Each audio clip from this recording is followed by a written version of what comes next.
It was a normal day at home. Clara was taking a shower while I was making coffee in the kitchen. "Ethan, can you grab my phone?" Clara calls from upstairs. It's probably the email from the contractors about the Westbrook project. I reach for her phone. We've been married for 10 years, and she's never had a problem with me looking at it before. "Coming!" I shout, realizing the shower is still on. I turned on her phone to check for the email. Instead of seeing her email inbox, though, I saw a message pop up on the screen from a person I didn't recognize. My heart began to beat faster as I read the text. "Miss you already. Last night was incredible. I couldn't believe what I was reading, and then my heart really started to pound when I saw the time it was sent. 2:47 a.m. I was standing there in the kitchen, looking at her phone, and I felt my whole world spinning out of control. It was like the floor had dropped out from beneath me, and I was plummeting into an abyss, and the whole time I could hear the water running in the shower upstairs. It took me a few seconds to regain my bearings, and finally, I was able to move. I didn't even realize it as I began to walk to my home office, still holding my wife's phone in my hand. I read the messages again. "Ethan, did you get the email?" Clara calls from the bathroom, her words slightly obscured by the shower running. I couldn't respond. As soon as I stepped inside my office, I closed the door and locked it. I was alone now, but I didn't feel safe. The sunlight shone through the large windows behind my desk. I sat down and tried to calm myself. I had to focus on my work. I had to finish the Westbrook project. I looked at the plans on my desk, but I couldn't concentrate. I picked up my phone and reread the conversation. "Looking forward to tonight. He's working late on the Westbrook plans. Meeting at the usual place, that little spot off Madison?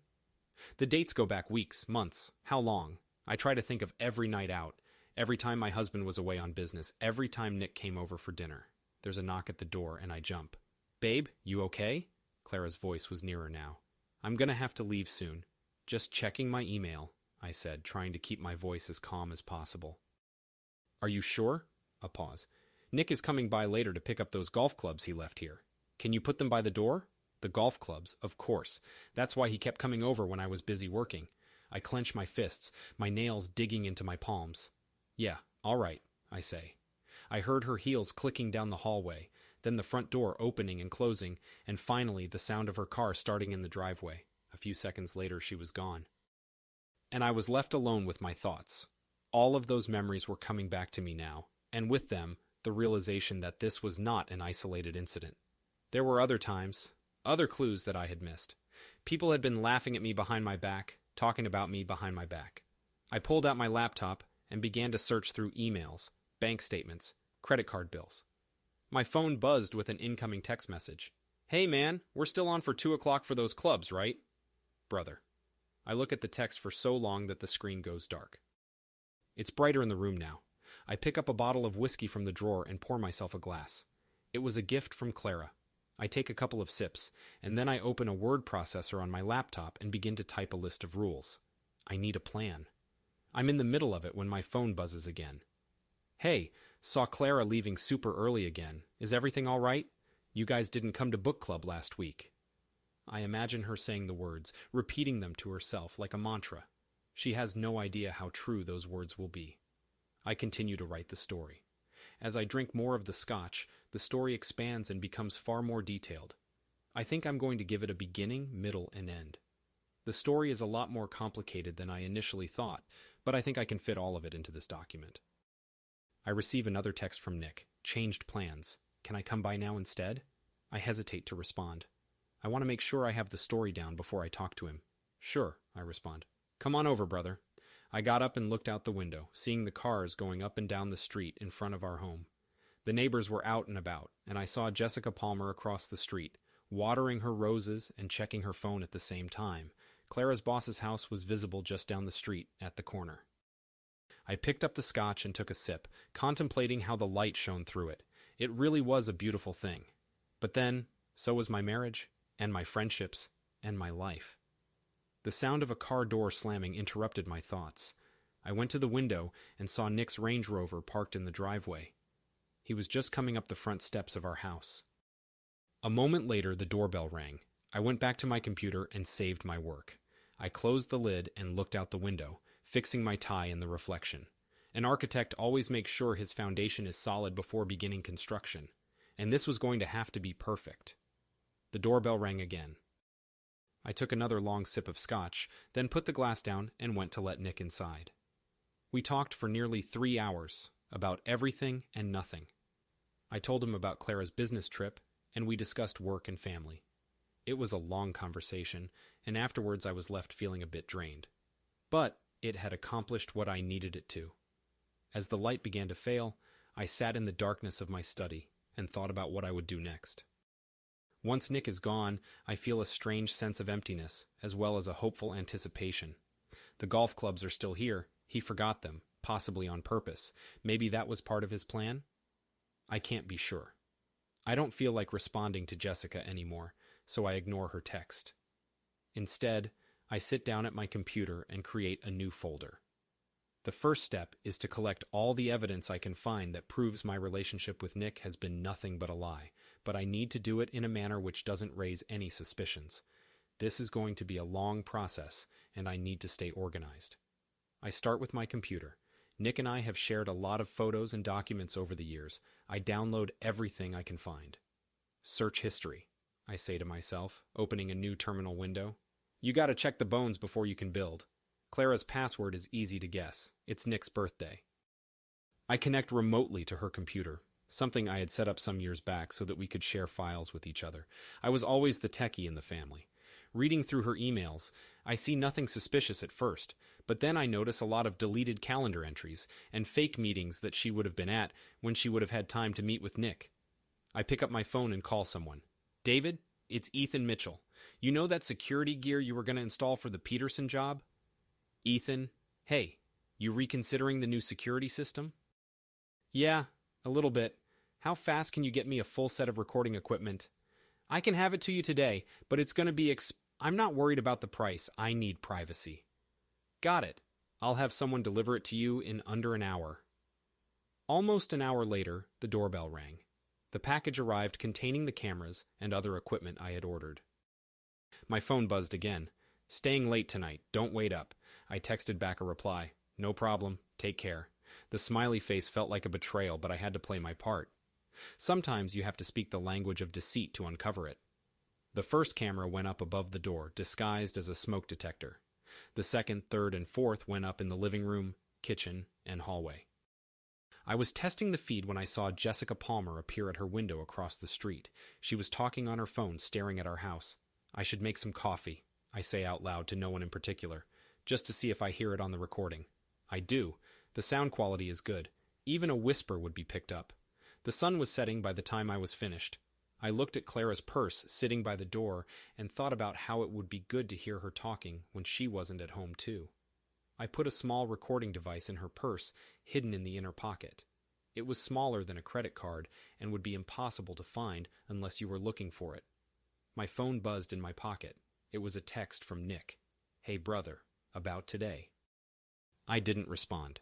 I had nothing to say to him. The house was dark and quiet as night fell. I sat in my office staring at my laptop, looking at the 4 windows on the screen. All of them showed empty rooms, waiting for Clara to come home. At 11:43 p.m., she finally did. I watched her come in on the main feed, holding her heels in her hands as she tiptoed inside, thinking I was asleep. Ethan? She asks. In the office, I reply back, pulling up the notes I've been keeping. She stood in the doorway, looking tired and ready for bed. You're not asleep yet? You should get some rest, honey.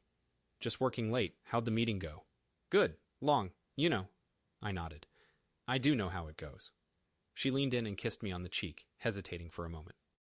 Don't stay up too late. I could smell a man's cologne on her. Clara? She stopped in the doorway. Yeah? Good night. She smiles at me and walks away. I return to the living room and open a new document on my laptop. I write down the date and then start summarizing my findings of the day. The only sound in the house is the shower running upstairs. I look at the 4 windows on my screen. They are still recording. They will record everything from now on. I save the document and shut down the laptop. This day has been full of new information, but I'm sure there will be more tomorrow. This was just the beginning. And to build a house, you must start with the foundation. I got to work a bit before noon, still feeling strange and conflicted about everything that had happened. It had been 3 days since I found out about Clara's affair, and there had been no further revelations. She'd stayed late at work every night since then, and I'd recorded everything, but so far I hadn't found anything useful. I stepped off the elevator on the 14th floor and was greeted by the receptionist. "Mr. Mitchell, what a surprise to see you at lunch." "Left some paperwork for the Westbrook pitch," I reply, my smile automatic. I didn't run into too many people on the way to the conference room since most of them were out for lunch, but that was a good thing. I wanted to avoid any unnecessary attention. I entered the room and sat down in front of the laptop. "Let's undo your paradise, Clara," I say aloud, ready to type. I created the email account yesterday using a VPN. It was easy and anonymous, and now I was sending a new email to Clara's boss, Thomas Reynolds. Just as I was about to hit send, my phone rang. "Yo, bro, where the fuck have you been? It's been days. You good?" I mute the phone and drag it to the other side of the table. I need to focus. 3 times I rewrite the subject line before I settle on urgent, ethics violation report, Clara Mitchell. Someone walks past outside. I stop typing and look toward the door. The person continues down the corridor. "Dear Mr. Reynolds, I am writing to bring to your attention several serious ethical violations involving Clara Mitchell and senior management. I attach a few files. Most of them are photos, voice recordings, and emails from the device in her purse, but there are other things too. Credit card receipts for dinners paid for by a third party on nights when she claimed to be working late. Location data from her phone showing she was at a hotel with someone else during a client meeting. I select a few of the audio recordings that I think will best get the message across and attach them too." Someone walks past outside again. I hold my breath until they're gone. Finally, I attach the images Jessica Palmer kindly helped me obtain after we talked anonymously yesterday. It was easy to get her to help. I knew she would jump at the chance to cause some chaos. "Helping a friend," she'd said, her eyes lighting up with self-righteous fury. I've had my suspicions for a while now. I read through the email 3 times, making sure I attached everything, all in a way that would cause the most damage. My phone buzzed again. "Grabbing lunch with the team. I have a big presentation tomorrow, so I'll be home late tonight." I took a screenshot of it to add to my growing collection of evidence. I heard laughter from the break room somewhere nearby, the muffled sounds of people talking and drinking coffee. "Okay?" I asked myself. I hesitated for a split second before sending it. I imagined Clara at her desk, thinking she had it all figured out. I pictured her boss and the HR staff getting back to work after lunch, not knowing what was about to hit them. Then I clicked send. There was no noise, no big celebration, just the hum of the air conditioning and the distant sound of people talking out in the hallway. I closed up my laptop and put the chair back exactly as I had found it. Then I opened the door. Sarah looked up at me as I walked out. "Did you find what you were looking for, Mr. Mitchell?" "All present and accounted for." The elevator doors opened and I got on, hearing my phone buzz one last time as I did. I picked it up and saw a text from an unknown number. "Got your package, thank you. I will keep this secret." The elevator doors closed in front of me, and I saw my reflection in the mirrored finish on the steel. I always love a bit of symmetry, and so I had scheduled the email to be sent at 2 p.m., just as HR was checking their emails for the day. I sat in my car for a few minutes before leaving, looking at my reflection in the rearview mirror. I didn't like what I saw. Phase 1, I tell my reflection. I back the car out of the garage. I get out into the street and drive away. No one around me knows that I've just started the countdown to my ex-wife's downfall. It's 1:47 p.m. right now. In 13 minutes, Clara's life will start to fall apart. Someone calls me. It's Nick.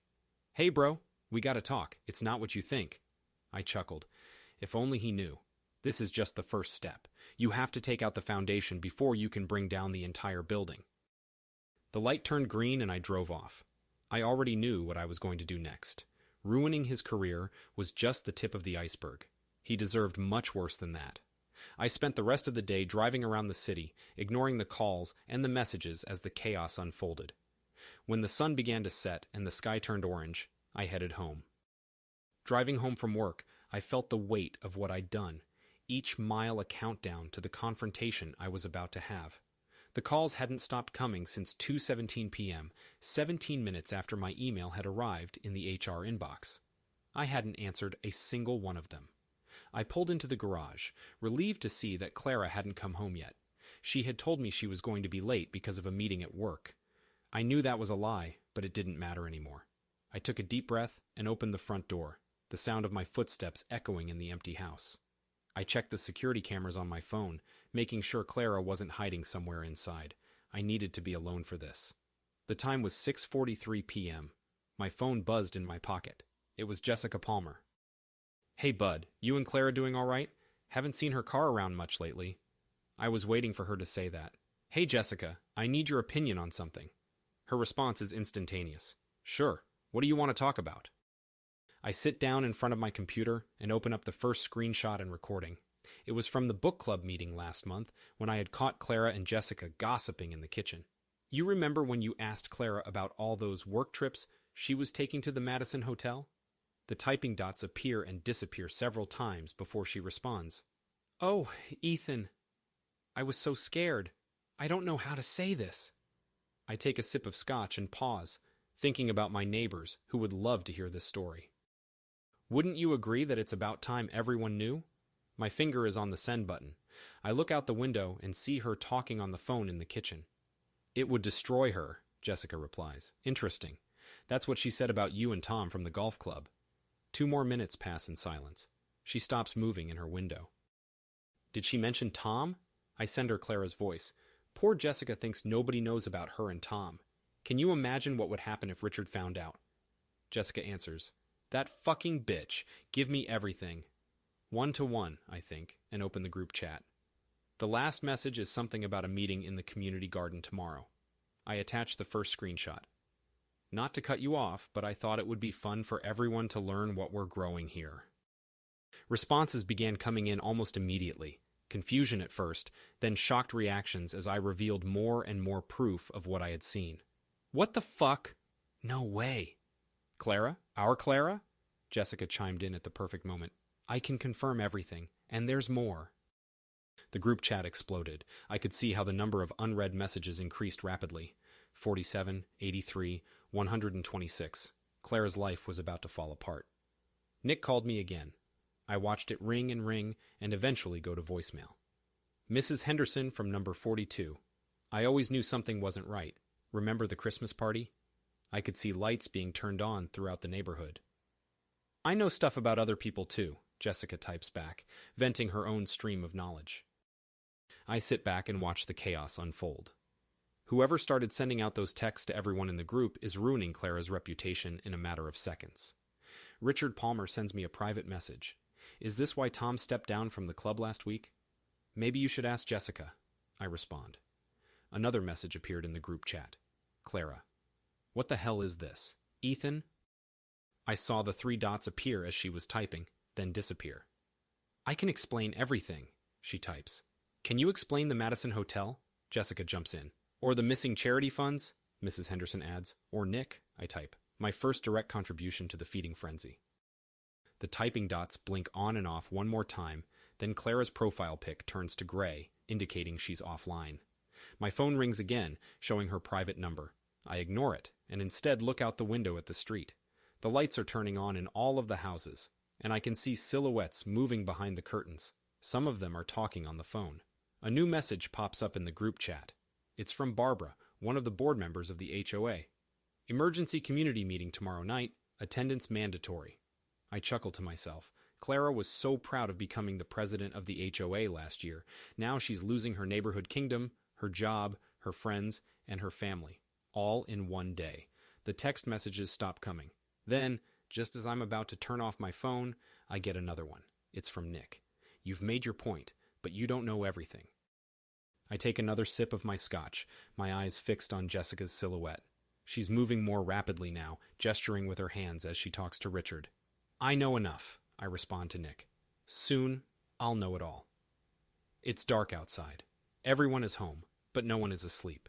I can see it in the windows. Tomorrow, though, the real show will begin. 9:17 p.m. Clara is still not home. It's amazing how quickly you can bring down a building if you just remove the right support. Tomorrow's community meeting will be the final blow. I pour myself another drink and sit back to enjoy the show. 3 days earlier, I had already set the neighborhood on fire from the comfort of my own home. Now, I was preparing to host it.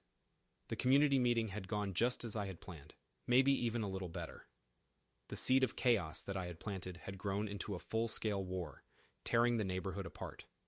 I hadn't heard from Clara since, but that was also part of my plan. I had watched the fire burn over the last few days, and tonight I was going to welcome everyone into my home for a poker game and pretend like nothing had happened.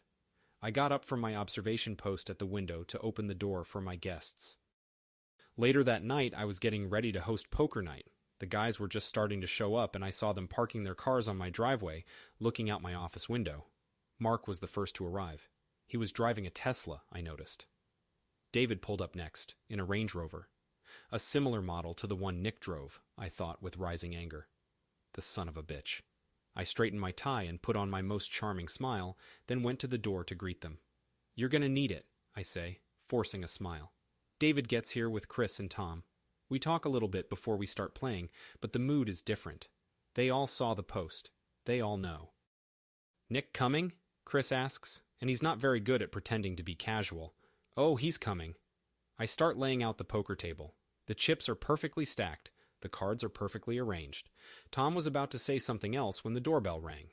Nick was standing in the doorway, looking at me with a nervous smile. "Hi, brother," he said. "Come in," I say, keeping a close eye on him as he walks through the door. The others greet him awkwardly. Nick sits down in his usual spot, facing the window. "Standard bet, yeah?"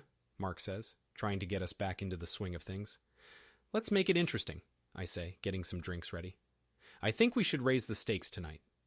I dealt the first hand, and the game began just like any other. "Eventful week," I say to the silence, "full of surprises." Nick paused as he was stacking up his chips again. "Ethan, 2 weeks ago," I continue, stacking my cards like a house of cards, "you had dinner at the Madison Hotel, room service for 2 at 9:47 p.m. Funny place for dinner, considering Clara was in Philadelphia." David folded immediately, sitting back with his drink, and the others looked at their cards as if they were written in a foreign language. "You don't get it," Nick says. "The receipts were 6 months old, the texts nearly a year. Did I get those wrong?" Tom fidgeted with his chips. Mark took a sip of his drink. "It wasn't," Nick croaks. "We didn't want to—" "Get busted?" I say, folding. The hand played out in silence. Chris won, but barely touched the pot.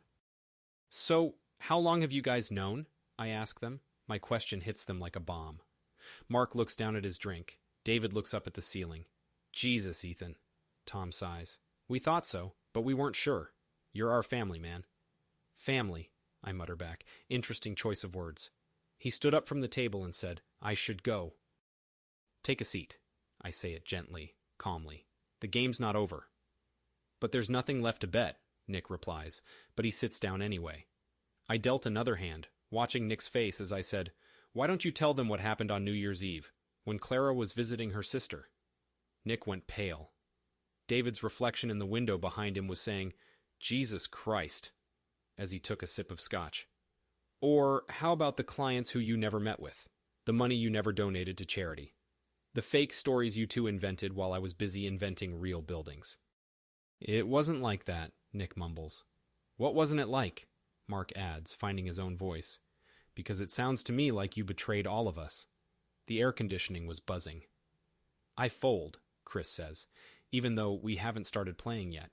I pour another round of drinks for everyone, lining up the glasses perfectly on the table. "You know what you learn in architect school?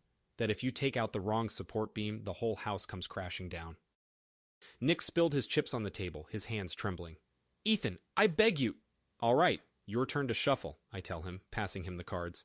"Or are you too shaky?" He fumbled with the cards, dropping a few of them on the floor, but nobody offered to help him pick them up. "Okay, I think we're done," David says, getting to his feet. The others get up as well, abandoning their chips. Nick didn't stand up. He just looked at the cards on the floor and said, "What do you want?" "Nothing," I say, picking up the discarded chips one by one, carefully. "You already gave me what I wanted, the truth." At long last, they all got up and left. Nick was the last one out. "For what it's worth," he says, "I'm sorry." "Worth?" I smile, but not genuinely. "Okay, let's see here. A night in the executive suite at the Madison Hotel, $847. Clara's charity money, $23,450. Your friendship, Apparently priceless. The door shut behind him. I watched through my window as he drove off. Clara called me again. It was her 37th attempt since I wrote that message to the group chat. I turned off my phone and sat down by the poker table to put things back in order. It didn't take long. I was meticulous and thorough in my work, placing each card in the deck with precision. Clara hadn't been kicked out yet, but she would be soon enough. It was all in motion now, and I had burned a bridge today. It was a sad thing, but it had to be done. I poured myself a glass of scotch and held it up in front of me. "Check and raise," I said. I didn't drink the scotch. Instead, I sat down in front of my computer and gathered all the evidence I had, both the photos and the videos, and compiled it into a single document, which I then printed. It took me all night. I went to bed at dawn, only to get up right away and put on my clothes. I had made an appointment with a lawyer, and I had to hurry if I wanted to get there on time. A ray of sun was shining through the blinds of the lawyer's office, casting a shadow over the desk where my folder of evidence lay. It had been a week since the poker night. Word of what had happened had spread to everyone. The lawyer was still looking over my paperwork. "This is very comprehensive, Ethan," he says, flipping through another page. "The surveillance footage would have been enough, but the paper trail." "I'm an architect," I reply, adjusting my tie. "It's all about the blueprint." He nods, reaching for his coffee mug that says, "Trust me, I'm a lawyer." A Christmas gift from Clara and me back when we still bought gifts for our lawyer. "How'd the HOA meeting go last night? We voted to have me removed as president. Jessica Palmer made a very convincing argument." Marcus returns a half smile. "Ah yes, Mrs. Palmer. Her testimony about what happened in the Madison Hotel is interesting." The clock on the wall ticks down the minutes until my marriage will be completely annihilated. Cars honk outside, and I can hear the steady flow of traffic from the street below. "Clara's lawyer has been reaching out," Marcus says, putting the file away. "Quite frequently." "I'm sure she has. They want to discuss a possible settlement." I sat back in my chair, feeling the comfort of the leather beneath me. "No," I said. "It might be quicker, maybe even more cost-effective." "I don't give a shit about quicker or cost-effective," I cut her off, with the same tone I use when inspecting building plans. "I want a paper trail. I want everything out in the open." He took off his glasses and rubbed them with a handkerchief. "Her reputation will be ruined. The ethics violation report to her law firm alone has already led to her suspension pending investigation," I say. "I'm aware." "And Nick Warner?" "Resigned from the golf club yesterday. Apparently he's selling his house. Jessica's my go-to for gossip about the hood." He put his glasses back on and gave me a scrutinizing look, as if he'd seen this exact situation 100 times before. "You know it's going to get messy. It got messy when I found those texts. Now it's just getting real." His intercom buzzed. "Mr. Cohen, Mrs. Mitchell's lawyer is online too. Again." He glanced at me as if to confirm. I nodded. "Send her in," he says. Sandra Whitman's voice came over the speaker. "Marcus, you don't have to go nuclear. My client is prepared to—" "Your client," I cut her off, leaning towards the phone, "gave up her negotiating powers when she gave up her soul." There was a pause. "Mr. Mitchell, I didn't know you were there. Wherever you are, Sandra, I see you. I write everything down. Do you want to hear about the offshore account Clara set up 3 months ago, or the forged charity books?" She hesitated again, this time for a little longer. "Let's talk about this in the right forums." "This is the right forum," Marcus cuts him off calmly. "Your client will be served tomorrow morning. I recommend you go through the evidence package thoroughly before you try negotiating with us a second time." He hung up. That was blunt. "We don't build on shaky ground," I say, getting up to gaze out the window. We demolish and begin again. I get another message from Nick, but I ignore it. "I've got a temporary restraining order here," Marcus says, reaching for another sheet of paper. "Based on the security footage and the threatening text messages she sent you last night." "Include Nick," I say, still staring down at the cars below. "I don't want either of them within 100 yards of me." He makes some notes, and a window cleaner descends outside, cleaning the window. "Sign here," Marcus says, "and here, initial here and here." With each signature, I felt like I was tearing down another piece of my old life. "What do you do now?" Marcus asks, gathering up the signatures. "I'll have to speak with the church board. I've got a meeting with them tomorrow and, well, they're definitely going to want to talk about Clara's position as treasurer after everything." "And after that?" I look away from the window, seeing my reflection in his desk. I do look more defined. Then I rebuild. But first, we complete the demolition. I nodded, understanding. One more thing, he says, grabbing one last piece of paper. The will. Removing Clara as your beneficiary and executor? Yeah, and I want to add a provision about releasing all the evidence should I die an untimely death. He stopped, almost ready to drop his pen. Is that really necessary? I think it's important to have things clear, even after death. We put the finishing touches on the paperwork, and a moment later, he was walking me to the door of his office. They'll be served at 9 a.m. tomorrow, he says. You sure you don't want to see it?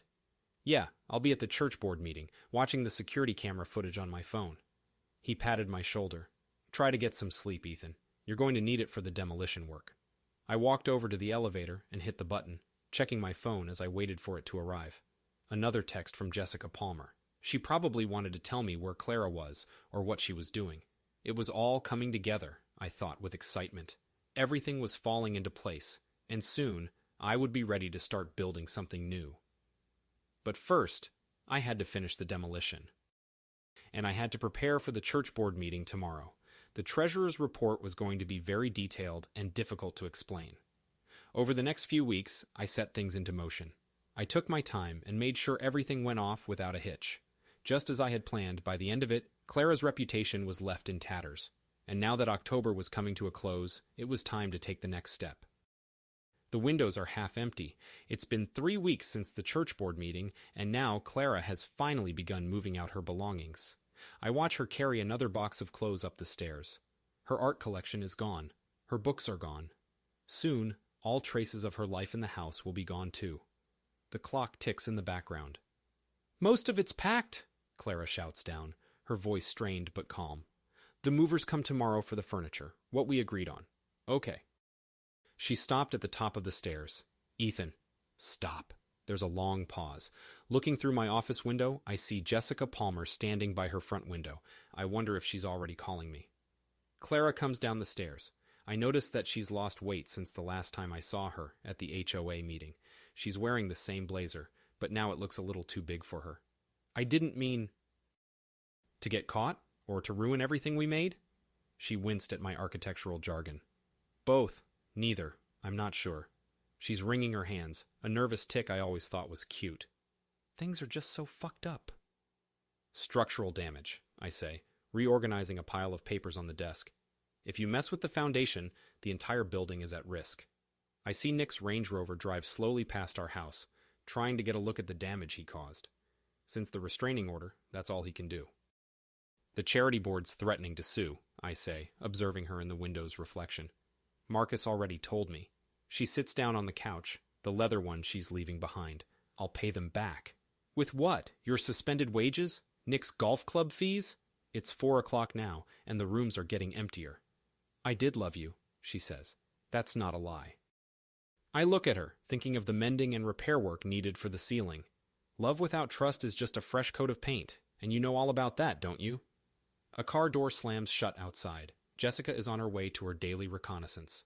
Goodbye, house, Clara says, tracing the leather armrest with her fingers. You're saying goodbye to the idea of the house, the ideal life, the ideal image.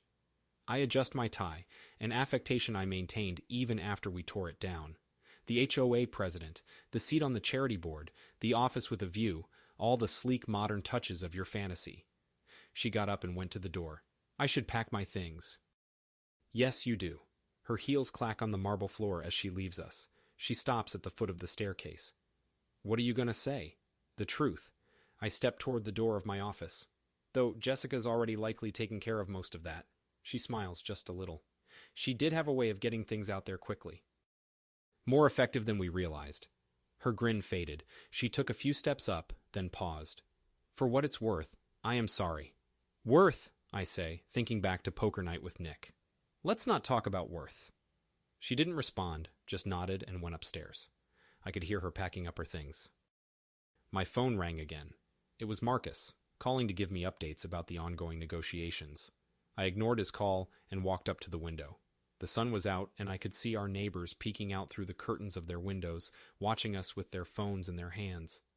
The jewelry box, Clara says from upstairs, that we got in Venice. Forget it, I reply. I'll put it in the list for Marcus. The sound of a box being closed and taped up, then more silence. 15 minutes passed. I tidied up some magazines on the coffee table, straightening them into a neat pile. Eventually my wife came down the stairs with the last suitcase. "That's everything," she says, putting the suitcase down at the door. "For now." I nodded and remained standing by the window. "Your key." She dug into her purse and pulled out a small key, then left it on the table by the door. "See you, Ethan." I turn around and look at her. "Goodbye, Clara." She opens the front door and leaves. I watch her walk over to her car, her shoulders trembling slightly, but not enough to make her steps unsteady. Jessica Palmer is standing on her front porch, recording my wife's exit, as if to prove to the entire neighborhood that this actually happened. I go through the house and look at the empty spaces on the walls and in the bookshelves. There is only one coffee cup in the kitchen drainboard, mine. Another text from Marcus. "Got the papers ready. Can we meet tomorrow at 10? "Good," I reply. "Let's get you back together again." At 4:30, the grandfather clock chimed. I put the pillow back in place, then looked around at the mess I had created. The sun continued to set, casting its light on the now empty walls and floor. I would start planning the new layout for the house tomorrow. For now, I had some scotch and drank it while watching my reflection in the window. I thought about how much easier it was to see the architecture of the house with all those unnecessary interior decorations gone. I was too tired to do anything else, so I went to bed. The night passed, and when I woke up, I started my morning routine. The sun rose over the city and shone on the house as if it was the first time it had ever done so. The sunlight comes through the windows differently now that Clara's curtains are gone. I hadn't realized how much I appreciated minimalism until I saw the place without her furniture. The emptiness of the rooms, the blank spaces, the way the sound changed and began to echo. I've moved my drafting table into the living room where her couch used to be. It gets the best light in the morning. I have a fresh stack of paper to work with, and my pencils are freshly sharpened. I can't wait to get started. My phone buzzes. It must be Jessica Palmer. I ignore it. "Good morning, Mr. Mitchell," my smart home system chimes in. "The time is 7:43 a.m. The current temperature is 62 degrees. "Thanks, Helena," I say, having replaced Clara's James with a version that feels more appropriate. "Any messages?" You have 3 voicemails from Nicholas Warner, 1 email from Marcus Cohen about the final terms of the settlement, 14 neighborhood watch alerts about suspicious activity. I smiled at the last one. Jessica had been writing down the make and model of every single car that drove past my house. Clear the voicemails, mark Marcus's email as unread. I draw the first couple of lines, forming a shopping center with a few quick strokes. It's the new project for the Whitman Group. Funny, considering Sandra Whitman is still trying to buy Clara from me. The phone on my desk rings. Ethan Mitchell. "Mr. Mitchell, it's Sarah. The Whitman Group wants to know if you can reschedule next week's presentation to an earlier date. They sound excited." I look at the shape in front of me, imagining different ways to proceed with it. "Tell them I can do tomorrow morning. I'm making good progress." "Oh, that's wonderful. I'll pass it on." She sounds surprised. The old Ethan Mitchell would have needed a few days to come up with a good excuse, but simplicity breeds clarity. The doorbell rings. I look through the window and see David outside. "Come in," I say, continuing to type away. He stopped in the doorway and looked around. "Fuck, Ethan, it's a piece of architecture?" He chuckled nervously. I was going to say empty. "Form follows function," I answer, as I draw another line. "Coffee?" "Yeah." I brought him into the kitchen and showed him the new coffee machine I had bought to replace the fancy cappuccino machine that had belonged to Clara. "The guys are worried about you," David says, taking a plain white mug, the whole matching set dropped off at Goodwill yesterday. "The guys should worry about their own foundations." David seems a little uncomfortable at this point. "I guess we should have warned you about poker night." I begin to weigh coffee beans on the scale. 200-degree water, I continue, pretending not to hear him. 90-second bloom, 4 minutes and 15 seconds of total extraction. "Ethan?" "Details matter, David, in coffee, in building design, in friendship." He put his mug down. "Nick's leaving." "I do. Jessica's morning briefing had multiple pictures of moving vans." The coffee machine lets out another puff of steam. "He wanted me to tell you." "I don't care what he has to say." I pour the coffee. "Nailed it." David took his cup back and looked at me as he drank. People in the neighborhood have been talking about how you've changed.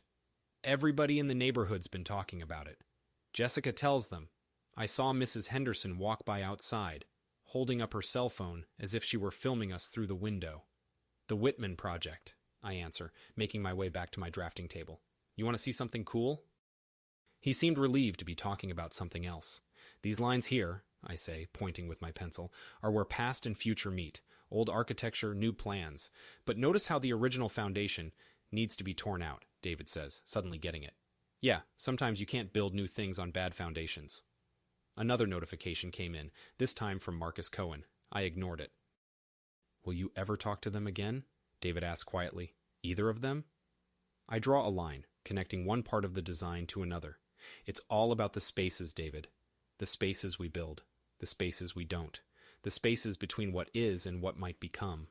He sighed, realizing I hadn't really answered his question. Poker's at Mark's place tonight. You could... Thanks, but no thanks. I have things to get done. I point at the design forming. An artist must create. He places the cup on a coaster. I'll be right back, all right? I looked up at him. I'm not gone, David. I'm being put back together. After he leaves, I go back to my drawings, continuing to add to them with my usual precision. I draw, and with each new line I find a new way to build my life from this point forward. Jessica Palmer calls me again, this time to tell me Clara has found a new place to live on the other side of town. I don't answer. My phone goes silent, and I focus on the geometry. The sun rises behind the hills in the east and shines its light through the large windows of my office. I can hear people talking outside, and I wonder if they are talking about me. I wonder if they are talking about the architect who erased his past. I smile faintly and make another line on my drawing. They can talk all they want. I have a new life to build. I stay in my office until it gets dark. Then I go home, take a shower, and prepare for my dinner with my friends at Marina Point. The smell of the ocean fills my nostrils as I stand on the pier, straightening my tie. Old habits die hard. It's been 6 months since Clara left me, and I'm still trying to figure out how to rebuild my life from scratch. David suggested we do it here at Marina Point. I thought it was a bit too public, but now that I see the barbecue being set up by Tom and Mark, and Chris arranging chairs around a table, I suppose it makes sense. Great, you found a table, Jessica says, heading over at her usual brisk pace. Saw Clara's BMW cruising by in the parking lot. That's what the restraining order's for, I say, taking the bottle of wine she brought. And she won't make that mistake again. Richard came back just then. Hey, architect, thanks for the contractor recommendations. Looks like someone knows how to renovate, I say. I see Jessica holding his hand now. At least their marriage was repaired during my demolition, I think to myself. The sun sets over the lake, casting a warm glow over the parking lot. Other cars arrive, carrying neighbors, co-workers, and family friends. Looks like a good crowd, David says, coming over to stand by the railing with me. Folks like things that are well built and brand new. You're still talking in metaphors, he said, laughing. Force of habit. Sarah from the office comes up with what looks like blueprints. She says, Mr. Mitchell, the Whitman group loved the presentation. They want to move forward immediately. Of course they do. I grab the rolls of paper. I see Sandra Whitman's name signed at the bottom of the page. Living well is the best revenge. The group gets larger, discussions forming like pillars holding up the walls of a house. Mrs. Henderson is talking about gardening with Marcus's wife, while Tom and Chris are debating barbecue techniques as their kids run around on the dock. Hey, you got mail, Jessica says, holding up an envelope. From Nick's new Seattle address. I took it and let it fall into the water without opening it. You don't want to know? She asks. I only want to know when it's done. Mark calls everyone to dinner, and we all take our seats at the long tables we set up. I sit at the head of the table. A toast, David offers, holding up his glass, to new beginnings. And strong foundations, I chime in, getting some laughs from the people around me that now speak architect. The conversation goes on, and although we talk about this and that, nobody mentions Clara or Nick. The neighborhood watch program is a lot better now that you're in charge, Mrs. Henderson says, chewing. A lot more comprehensive. She smiled at that, clutching her phone. Everything needs to be documented, I say, glancing back at Marcus. When the sun goes down, someone lights a portable fire pit. The warmth of the flames replaces the heat of the sun, and soon children are roasting marshmallows, and the adults are splitting into smaller groups to talk. "You're different," Sarah comments as she comes to stand next to me at the railing. "More architectural?" She grinned. I was going to say present. The lights at the marina began to come on one by one, illuminating the water below. "Hey," David says, returning with a couple of fresh drinks. "When you started rebuilding, we thought you might..." "Break?" I say, straightening my tie, staring into the fire pit. "The thing about architects, David, is we know that everything that falls can be rebuilt." The party ends, and everyone says goodbye. Jessica organizes the carpooling, and Richard helps with the barbecues. "Same time next month?" Mark says. "Different spot," I reply. "We should be ready to show you around the Whitman complex." When everyone else had gone home, I stood on the pier, looking out at the moonlit ocean. I received a final email from Clara's lawyer, asking about the sale of the house. I deleted it without reading. I took a deep breath of the salty sea air mixed with the scent of wood smoke from the fire, and thought about the future. There were new projects to work on, new buildings to design, new houses to fill with people. The wind blew at my All right, everyone's presentations are done. Nick, the manager, said as he tried to move the discussion forward. Excuse me, I haven't. I recently found out something. Nick interrupted me and began to speak.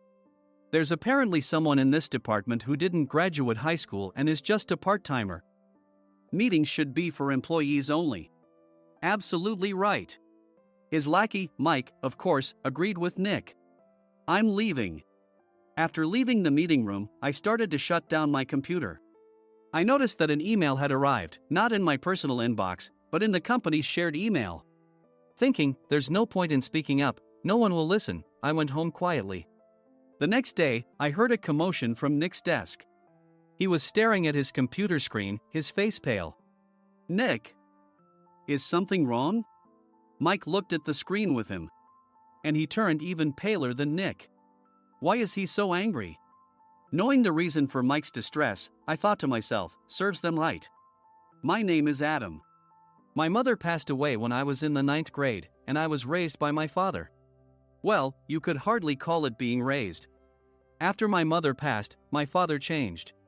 He drowned his sorrows in alcohol, and though he still went to work, he squandered our living expenses on horse racing. Because of that, I had to start working part-time as soon as I entered high school. Every month, I went to the convenience store with bills in hand that couldn't be auto-deducted from my father's account. Even though I endured it because I didn't want to be alone, I reached my limit in my second year of high school and dropped out. I found a live-in job at a distant inn. Thank you for everything. The day I left home, my father, still staring at the TV, spoke. Take care. That was our last conversation. Back then, 18 wasn't the age of majority, so I needed my father's permission to work, and I couldn't hide my place of employment. Yet, my father never visited me even once. I kept working just to survive, and before I knew it, I was 42. Years of hard work paid off, and I was transferred to the headquarters. I was thrilled to be recognized by the company, as I thought I'd be working in the field until retirement due to my lack of formal education. Listen up. Our work can change the future of our employees. Don't drag us down. On my first day after the transfer, Nick, dressed in an expensive suit, spoke sternly. There was a reason for this. Our inn was located in a prominent tourist destination, known so well that everyone in the state could sing its commercial jingle. At its peak, we had 5 locations within the state. But that was long ago. Due to financial difficulties and aging facilities, only the place where I had worked for many years and the original establishment remained. I was prepared to lose my job anytime, but now there was a glimmer of hope. With the rise of social media, the tourist area where the inn was located started gaining attention again. Depending on how hard the sales department, where I was transferred, worked, we could either thrive or be forced to give up this prime location to the new hotel chains continuously popping up. For Nick, who had switched careers from another industry to strengthen our sales, this was a battle he couldn't afford to lose. I understood why he had to be strict. I will do my best. Nick sneered at my enthusiastic declaration. Did you not hear what I said? I'm sorry. I thought I was listening carefully. Out of habit from years of customer service, I apologized reflexively, though I had no idea what had offended him. Someone was watching me with a smirk. In this department, there are those who are expected to excel and those who have been shoved here because they have nowhere else to go. You are the latter. It was Mike, the section chief. He's 7 years younger, at 35. But he was called to headquarters much earlier than I was and had been moving around within the headquarters ever since. I'm not jealous, but I can't accept that he's my boss. Graduating from a prestigious university, he has an unusually high pride and caused many problems as a newbie, making things very difficult for me when I was the front desk leader. When I found out Mike was transferred to the sales department a month before me, I was disheartened. Mike is right. With just a middle school diploma, there's not much you can do. Don't even think about achieving results. As if I didn't exist, Nick remarked, I'm thirsty. Mike eagerly ran to the coffee maker. It seems Mike is Nick's lackey. I regretted being happy about my transfer to headquarters, wishing I had stayed on site forever. Send a direct mail to every company on this list by the end of the day. Nick only assigned me tasks that even a new graduate could handle. What? There are over 1,000 companies. You want me to send to all of them by today? Yes, if you and your fellow misfits split the work, even those with nowhere else to go should finish by today. I glanced at the employees typing away expressionlessly. They were worn out from customer service, only thinking about leaving on time, or were women reassigned after having children, with zero motivation for work. Even Sam, a new graduate from the same university as Mike, who was supposed to be among the expected achievers, had no enthusiasm for the job, having joined the company wanting to do customer service. I don't care what they say, I plan to quit anytime, he said. Only Nick and Mike were highly motivated, making all the decisions between the two of them. I originally only wanted to work at the inn to survive and had no particular attachment to this job. I swallowed my words, thinking I had no right to reprimand them. About a month after the transfer, Nick told us with a frustrated look. To commemorate the 50th anniversary, we've decided to create a plan exclusive for one group per day. Originally, Mike and I were supposed to come up with it, but our president, Mr. Thompson, insists on hearing everyone's opinions. So, you all get a chance. As Nick explained, Mike began handing out prints. Make sure not to embarrass Nick. If your ideas are half-baked, you'll have to redo them. It seemed that they had printed his handwritten notes by Mr. Thompson, which included several questions and a section for free responses. It made sense why Nick had to seek our input, given that all responses had to be submitted to Mr. Thompson. We were given a week to think about it, and a meeting was scheduled to compile our ideas. My plan is to let guests enjoy both the old and modern America. Nick began the presentations. Guests would watch a master confectioner at a nearby traditional sweet shop make sweets in front of them. The welcome drink would be premium tea in a bottle. Nick's plan was certainly attractive. After his presentation, Nick called on us to present in the order we were seated. Just as I stood up for my turn. All right, everyone's presentations are done. Excuse me, I haven't. I recently found out something. Nick interrupted me. There's someone in this department who didn't graduate high school and is just a part-timer. He was likely talking about me. I joined the company as a part-timer and was made a full-time employee when I turned 20. That was 20 years ago, so Nick and Mike probably had no chance to know until recently. Meetings should be for employees only. Absolutely right. After that, Nick kept creating opportunities to solicit everyone's opinions, purposefully excluding me from speaking. The meeting unexpectedly heated up and went past the scheduled end time. A few people asked to leave, and the discussion continued with the remaining few. Still here? Normally, you'd leave in that situation. Though I had no attachment to the job initially, hearing kind words from customers made me want to make them happier. For someone like me, with nowhere to go, the inn was my home and customer service was my life. I felt pathetic about my current self. I'm leaving. I left the conference room and started shutting down my computer. I noticed an email had arrived, not in my personal inbox, but in the company's shared email. Thinking no one would listen to what I had to say anyway, I quietly went home. The next day, while preparing the DM as instructed, I heard a commotion from Nick's desk. In his haste to stand up, he hit his knee on the desk. He stared at his computer screen, his face pale. "Nick! What's wrong?" Mike, thinking he should be the first to rush over, approached Nick while still wearing his coat. He peered at the screen with Nick. And he turned even paler than Nick. Why is he so angry? Who is responsible for this company? Nick, more irritated than ever, asked, and Mike answered without checking. Probably Sam. Sam wasn't there because he was attending a morning training session for new hires. Nick gave up on getting angry and returned his gaze to the screen. They were looking at an email that arrived right after the end of the working day yesterday. Apparently, no one, including me, had checked it before leaving. The email was from a large company that used us for their annual employee trips. The president and executives of that company also frequently used our services personally. President of the company, Mr. Mason himself, had declared that neither he nor his company would ever use our services again. Well, some companies cancel their employee trips or stop using our services due to financial struggles. Let's just move on. Mike kept wiping the sweat from his forehead with a handkerchief. Knowing why Mike was so agitated, I quietly watched their interaction. Do you know how much revenue we get from that company? We can find other guests to fill the rooms, but we'll lose the banquet costs, gift shop revenue, rental car fees, and more.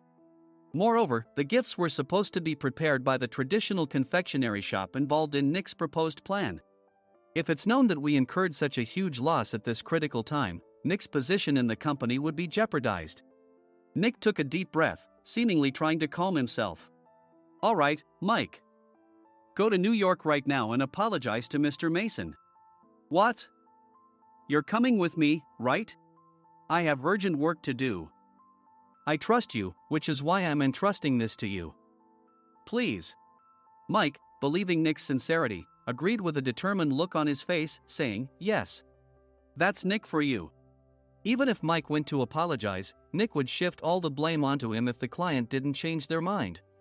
Well, it was Mike's fault to begin with, so it served him right. About 3 hours later, Sam answered a call from somewhere and repeatedly apologized, saying, I'm very sorry. Everyone watched to see what was happening. After ending the call, he informed Nick with a weary tone. When Mike arrived at the client's company, he only made things worse, further infuriating Mr. Mason. He was demanding, get his boss here immediately. It was no wonder Sam was exhausted, dealing with such a call right after returning from training. What is that idiot doing? All right, Adam, you're coming with me. If sacrificing Mike didn't work, then I must be next. Normally, I'd want to refuse at all costs, but I saw an opportunity in this situation. If I can be of assistance, I'd be happy to join you. I obediently followed Nick, and we flew to New York. When we introduced ourselves at the reception, it became clear how serious the situation was, as the receptionist personally escorted us to the president's office. Angry voices leaked through the door, making both Nick and me uneasy. Excuse me. I'm Nick, the supervisor. I understand my subordinate has caused you trouble, and I deeply apologize. Nick, with his experience in the corporate world, knew enough to offer an apology before excuses. However, his customer service skills left much to be desired. I sighed as I saw Mike trembling like a small dog in the corner of the room. What kind of training are you giving your subordinates? Mr. Mason glared at Nick with a red face.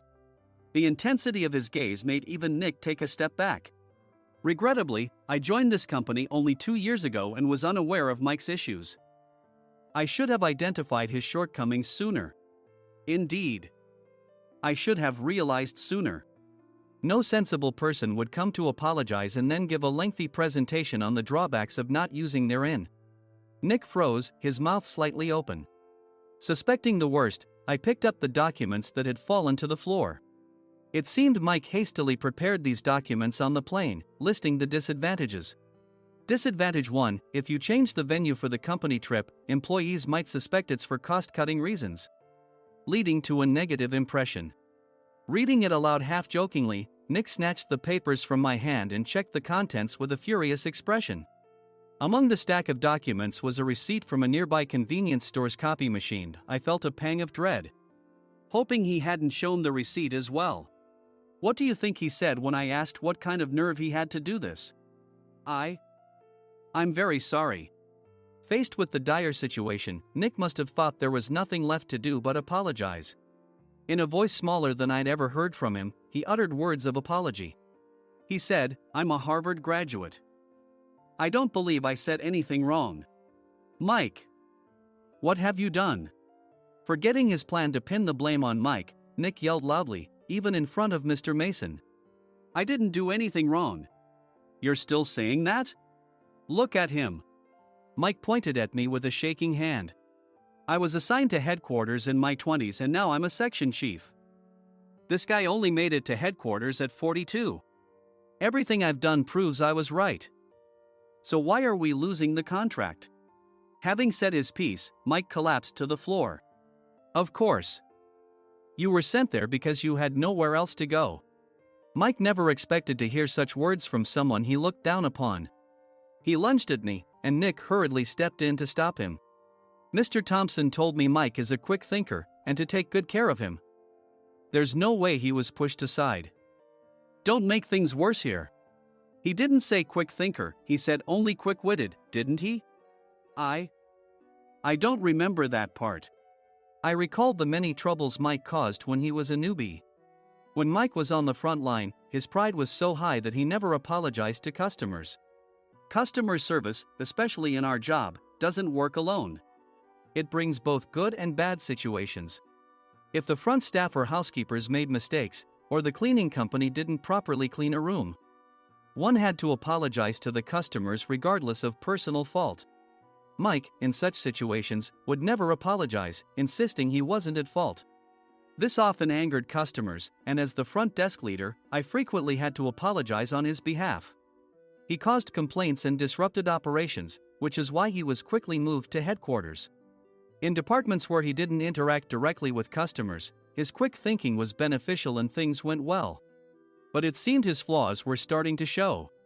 Corporate reservations are supposed to be entered into the system by the sales representative. But a quick check yesterday revealed that more than 10 items were missing from the client's reservation. The handover document clearly stated what needed to be prepared. Why didn't you enter it into the system?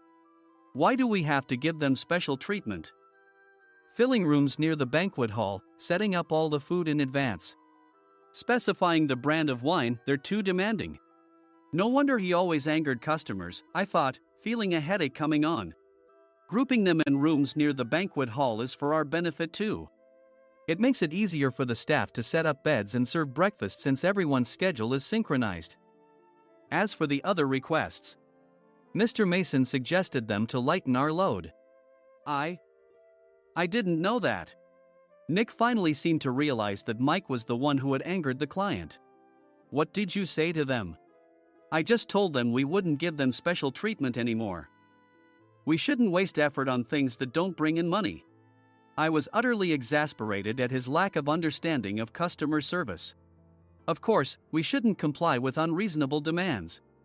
But carrying over successful practices from past stays makes customers feel remembered and enhances their experience.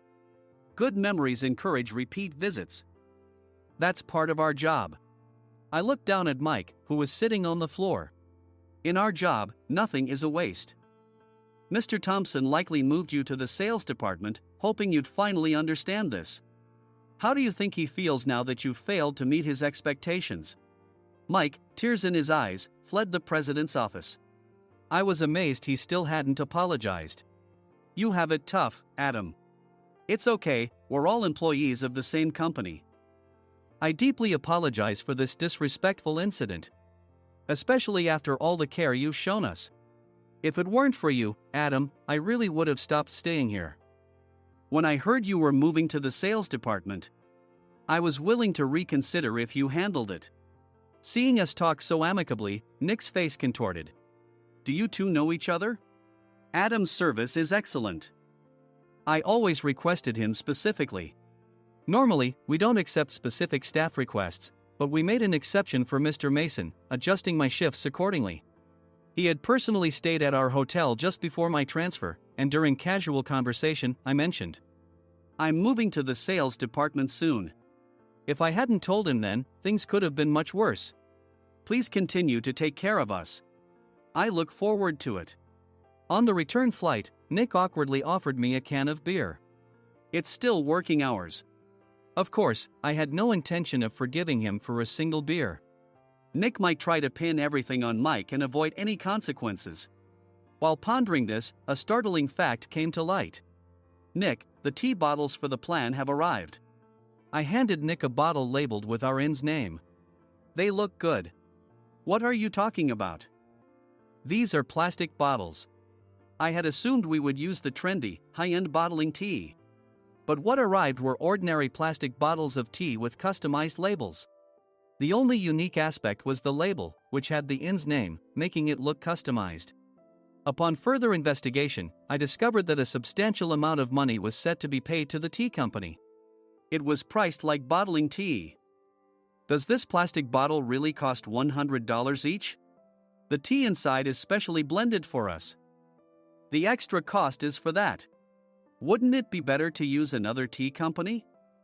Or is there a specific reason we must use this one? As Nick continued to make excuses, I showed him a printed email. I informed the tea company's president, Mr. Mitchell, that we discovered irregular payments and he confessed. He said you two were high school classmates and planned to split the extra money. That idiot. Why did he confess? That's not important. You should worry about yourself, this could turn into a police matter. Opening the bottle cap, I suggested. How about calming down with this tea? It supposedly has a relaxing effect. Nick drank the tea frantically. In the following days, decisions were made about their fates. Mike was reassigned to the General Affairs Department, with no chance of transfer or promotion, as per Mr. Thompson's orders. As for Nick, since the payment to the tea company hadn't yet been made, he narrowly avoided legal trouble. Instead, he was encouraged to leave the company, and to avoid further complications, Nick submitted his resignation. Rumor has it that connections between HR departments have made it difficult for him to find new employment. Even though it was good to have those two gone, something unexpected happened in the sales department. Everyone became motivated and united in refining the 50th anniversary plan. In the end, my plan was adopted. We collaborated with the Tourist Information Center to provide personalized guides. The plan, tailored to the number of guests, was truly special for the 50th anniversary. Hey, is Adam's family coming to stay? I immediately booked that special plan for my family. Sam noticed it on the reservation list and quickly picked up on it.